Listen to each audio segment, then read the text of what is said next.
जय Malhar news चॅनलच्या सर्व प्रेक्षकांना सपना चौधरीचा नमस्कार। नंदुरबार जिल्ह्यात तापमानाच्या पाऱ्याने गाठला 44°C उच्चांक।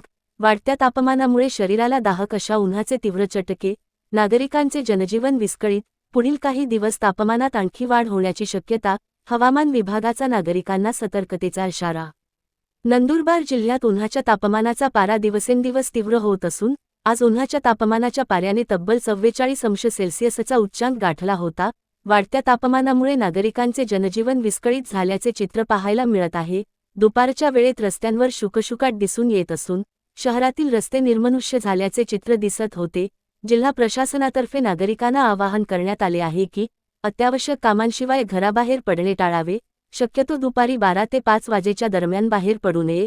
उन्हाच्या तीव्र झळांमुळे लहान मुले, ज्येष्ठ नागरिक तसेच कामगार वर्गाला मोठा त्रास सहन करावा लागत आहे।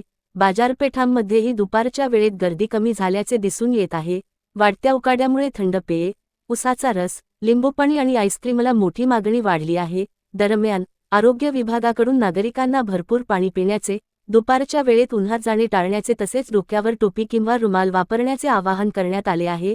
हवामान विभागाने पुढील काही दिवस तापमानात आणखी वाढ होण्याची शक्यता वर्तवली आहे। सपना चौधरी, जय मल्हार न्यूज, नंदुरबार। भाऊ, एवढ्या अडचणी आहे तापमानामध्ये बाहेर निघायची इच्छा होत नाही, पण काम आवरता येत नाही, कामांसाठी निघावं लागतं बाहेर। आता या अशा उन्हामध्ये बाहेर निघालो, हातपाय असे जळायला लागलेत, असं डोकं काम करत नाही या उन्हामध्ये, इतकं ऊन लागतंय।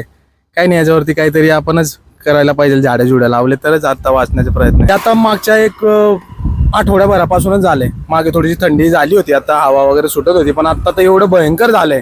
काल परवा सुद्धा शहाद्याला गेलो होतो मी, तर इतका चटका लागतोय गाडी चालवताना, म्हणजे विचार नाही करू शकत। कसं काय फॉलो होणार? 12 ते 5 काम असतात ना, उलट संध्याकाळी कोण काम देणार आणि सकाळी एवढा उठल्याबरोबर कोण काम देणार आपल्याला? दुपारी कामासाठी निघावं लागेल ना बाहेर।